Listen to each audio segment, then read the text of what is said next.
ওর চিৎকারের আওয়াজটা আমার কানে পৌঁছেছিল না, কিন্তু প্রতি রাতে সেই চিৎকারটা আমাকে দগ্ধ করে, আমি ঘুমাতে পারি না। আপনার অধীনে কর্মরত আমার মেয়ে, আপনি সুরক্ষা দিতে ব্যর্থ, আপনি পুলিশ মন্ত্রী, আপনার পুলিশ সেই তদন্ত করতে ব্যর্থ। এটাও এক প্রকার খুনের সঙ্গে জড়িত তারা, আমি মনে করি। তাই আমাদের সামনে তারা দাঁড়াতে সাহস পাচ্ছে না। খুব তার কষ্ট ছিল, মা গাড়িটা নিয়ে শুধু আমি হসপিটালেই যাই আর বাড়িতে আসি, তোমাদের নিয়ে কোথাও ঘুরতেই যেতে পারলাম না। নভেম্বর মাসে আমরা অনেক ঘুরবো মা, তার কোনো স্বপ্নই পূরণ হয়নি। আমার মেয়েটা টাকা পয়সা চাইতো না, চাইতো শুধু মা আমার নামের পরে যেন অনেক ডিগ্রি থাকুক, আমি যেন অনেক মানুষের পরিষেবা দিতে পারি। প্রলোভনে জড়িয়ে পড়ছেন, কিন্তু আমি যা হারিয়েছি কোনো টাকা পয়সার বিনিময়ে হয়তো ভগবানও সেটা পূর্ণ করতে পারবেন না, মানুষ তো কোন দূর। সেদিন যে মেয়েগুলো ছিল তারা তাদের সহপাঠীকে হারিয়েছে, তারা 30 জন মিলে কেন ডেড বডিটা সেদিন আটকাতে পারলো না? কোনোদিন একবারও ফোন করে জানার চেষ্টা করেনি তো যে আমাদের সহকর্মীকে আমরা এভাবে হারিয়েছি, তার বাবা মা কেমন আছে একবার দেখে আসি আমরা। সরকারি প্রতিষ্ঠানে একটা জনবহুল হসপিটালে একটা সঞ্জয় রায় সিভিক ভলেন্টিয়ার, সে এসে একজন ডক্টরকে খুন ধর্ষণ করে চলে গেল, বাকি হসপিটালের কেউ কিছু জানতে পারলো না। তাহলে সেই হসপিটালটা বন্ধ কেন হয় না এখনো বলুন তো? ওর চিৎকারের আওয়াজটা আমার কানে পৌঁছেছিল না, কিন্তু প্রতি রাতে সেই চিৎকারটা আমাকে দগ্ধ করে, আমি ঘুমাতে পারি না। আমার সঙ্গে সঙ্গে হয়তো আপনারাও অনেকেই ঘুমাতে পারেন না, কিন্তু কেন বাংলায় এই অবস্থাটা হলো? কেন তাকে এই পৃথিবী থেকে চলে যেতে হলো? কারা তাদের আমাদের থেকে ছিনিয়ে নিতে বাধ্য করলো? সে তো বাবা মার কাছেই ফিরে যেতে চেয়েছিল জনসেবা করে। কারা এই করলো সেটা যতদিন এই রহস্য না আমি উদ্ঘাটন করতে পারবো, ততদিন আমি এই আন্দোলন চালিয়েই যাব। আপনারা সবাই আমার পাশে থাকবেন, যেভাবে এতদিন, আজ 1 বছর হয়ে গেছে, আপনারা আমার মেয়েকে ভোলেননি কোনোদিন, হয়তো কোনোদিনই ভুলবেন না, আমরা দেব না ভুলতে। আমার মেয়েটা টাকা পয়সা চাইতো না, চাইতো শুধু মা আমার নামের পরে যেন অনেক ডিগ্রি থাকুক, আমি যেন অনেক মানুষের পরিষেবা দিতে পারি। তার ওই পরিষেবাটা আমরা দিতে পারবো না, কিন্তু নাম যাতে তার পৃথিবীতে সুরক্ষিত থাকে সেই জিনিসটা আমরা করে যাব। আমার মেয়ে আর ফিরে আসবে না, কিন্তু ওই 9 আগস্ট কোনো বাবা মার যেন জীবনে না আসে, কোনো মেয়ের যেন এই স্বপ্ন পূরণ করতে গিয়ে স্বপ্নটা হাতের মুঠো থেকে বেরিয়ে গিয়ে পৃথিবীর বাইরে চলে যেতে না হয়, বাবা মার কোলে থাকতে পারে। আমাদের লড়াই সেখানেই। এই দুর্নীতির সমাজ, এই স্বাস্থ্য ব্যবস্থার যে দুর্নীতি 9 আগস্ট আমরা দেখেছিলাম 2024-এ, সেই দুর্নীতির যে শিকড়, সেই শিকড়টা আমরা উপড়ে ফেলতে চাই। মেয়ে আমাদের আর ঘরে আসবে না। 4 মাস আগে গাড়ি কিনেছিল, গত বছর 24 আগস্টের 9 আগস্টের মাত্র 4 মাস। খুব তার কষ্ট ছিল, মা গাড়িটা নিয়ে শুধু আমি হসপিটালেই যাই আর বাড়িতে আসি, তোমাদের নিয়ে কোথাও ঘুরতেই যেতে পারলাম না। নভেম্বর মাসে আমরা অনেক ঘুরবো মা, তার কোনো স্বপ্নই পূরণ হয়নি, পুরোটাই অধরা।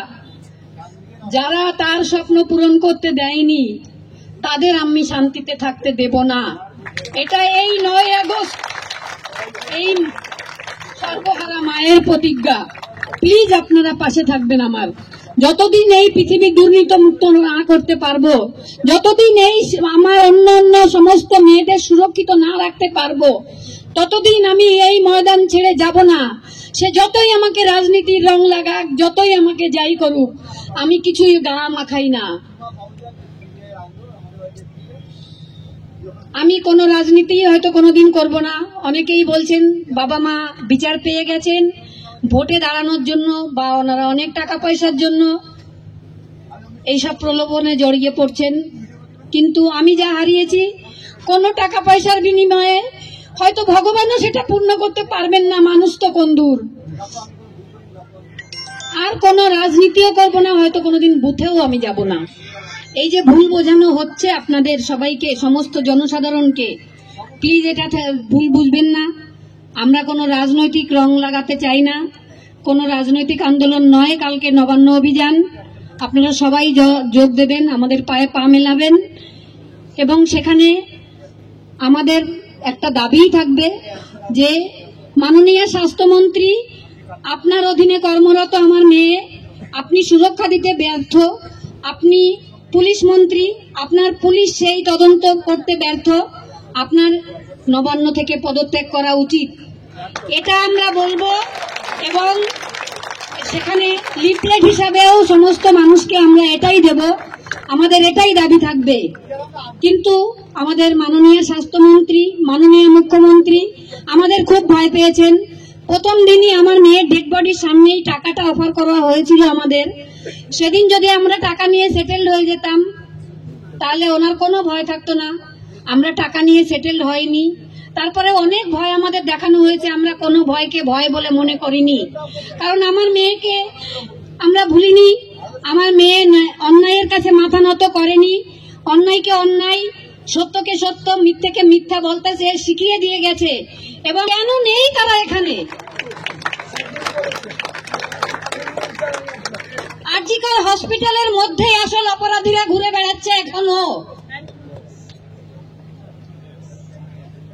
এবং শ্রেষ্ঠ মেডিসিনের মধ্যেই সমস্ত রহস্যটা লুকিয়ে আছে। কেন সেদিন যে মেয়েগুলো ছিল তারা তাদের সহপাঠীকে হারিয়েছে, তারা 30 জন মিলে কেন ডেড বডিটা সেদিন আটকাতে পারলো না? আরজি করে এতগুলো মঠ ছিল, ইচ্ছা মতো আমাদের কেন কেউ সেদিন আমাদের সঙ্গে এসে দেখা করলো না? শেষ মেডিসিনের সিনিয়র ডাক্তার থেকে জুনিয়র ডাক্তার কেউ আরজি করে শেষ মেডিসিনের আমাদের সঙ্গে দেখা করেনি কেন? সেই রাতে যারা কর্তব্যরত ছিল আমার মেয়ের সঙ্গে 4 জন আরো ডক্টর, তাদের আমি এখন আর ডক্টর বলি না, তাদের নামের সামনে আমি ডক্টর বললে আমার মেয়েকে অসম্মান করা হবে। কেন তারা আমাদের সঙ্গে কোনোদিন কথা বলেনি?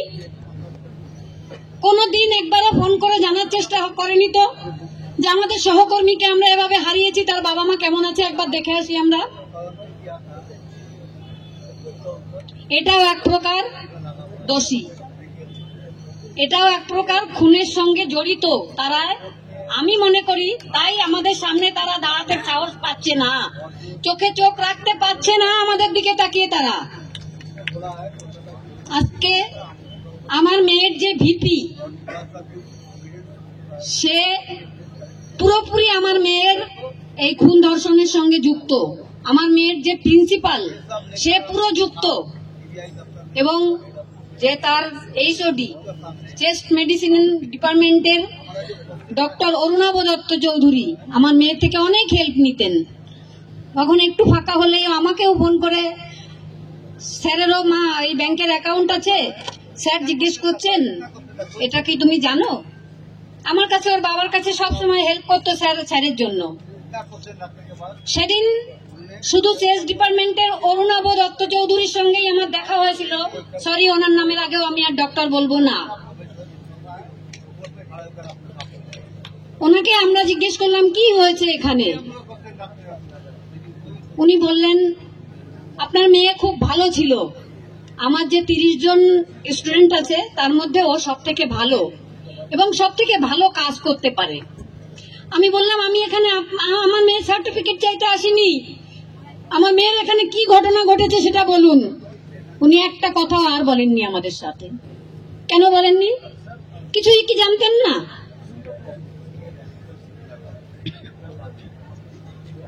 কিচ্ছু কি জানতেন না? সন্দীপ ঘোষ যদি না জানতেন তখন তাহলে ফোন করলে উনি কিভাবে বললেন বডিটা মর্গে পাঠিয়ে দাও? কি করে বললেন? আমার মেয়ের কি কোনো অভিভাবক ছিল না? ওটা কি একটা বেওয়ারিশ মেয়ে ছিল আমার?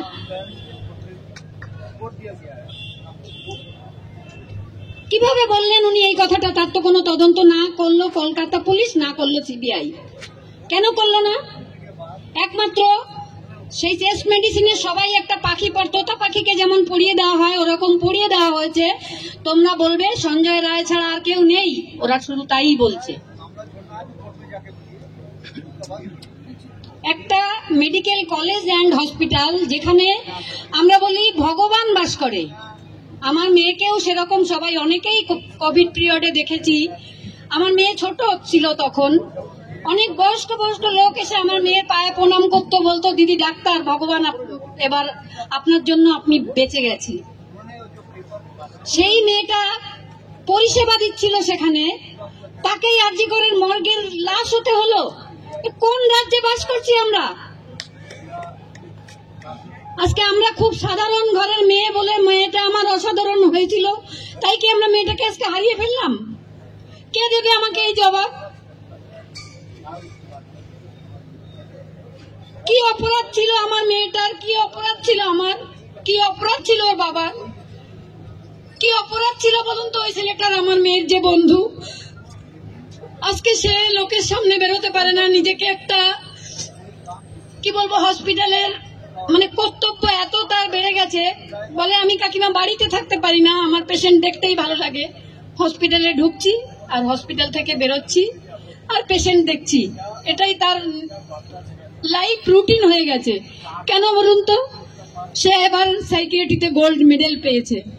গোল্ড মেডেল পেয়ে কান্নায় এত ভেঙে পড়েছে যে সে বাড়িতে থাকতে পারেনি, 3 দিন বাইরে বেরিয়ে গেছিল। আমরা কি পারবো তার দুঃখের অবসান ঘটাতে? কেন ঘটলো এরকম একটা সুরক্ষিত জায়গায়? আরজিকর হসপিটালটা আমার সব থেকে ফেভারিট ছিল। আমি যখনও চান্স পাইনি, আমার মেয়ে 4 বার পিজি পরীক্ষা দিয়েছিল, নিট পিজি। ওর যেহেতু মেডিসিন খুব ফেভারিট ছিল, অন্য কিছু পেলেও নিত না, ও কাউন্সেলিং এই বসতো না। আমরাও কিছু বলতাম না, যে ওর যেটা পছন্দ, যেটা নিয়ে ও চলতে চাই সেটা নেবে। আরজি করে চেস্ট মেডিসিনে ভর্তি হওয়া খুব টাফ। যারা টুকে পাস করেন বা টাকা দিয়ে ভর্তি হন তাদের ব্যাপারটা আলাদা।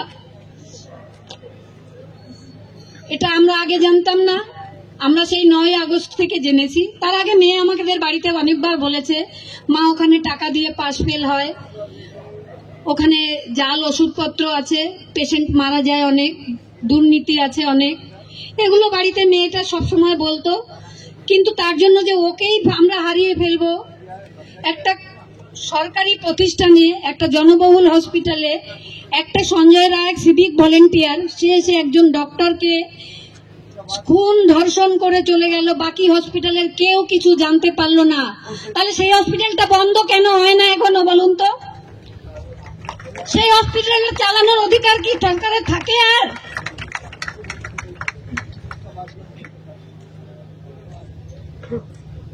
আমি কেন মেয়েকে হারালাম? আমি কি খুব প্রভাবশালী নই বলে আমার মেয়েটাকে আজকে হারিয়ে ফেলতে হলো? যারা প্রভাবশালী তারা টাকা পয়সা দিয়ে বাইরে মেয়েকে পাঠিয়ে দেয়, ছেলেকে পাঠিয়ে দেয়, সুরক্ষিত জায়গায় পাঠিয়ে দেয়। আর আমার মেয়েটা মেধার ভিত্তিতে সরকারি হসপিটালে চান্স পেয়েছিল। সে পড়াশোনায় অনেক ভালো ছিল, অনেক পরিশ্রমী ছিল, তাই তাকে মানে পৃথিবীতে বেঁচে থাকতে দেওয়া হলো না। আরো ভালো ভালো খবর দেখতে সাবস্ক্রাইব করুন বাংলা হান্টের ইউটিউব চ্যানেল। বাংলা হান্টের আরো খবর দেখতে নজর রাখুন। বাংলা খবর মানেই বাংলা হান্ট।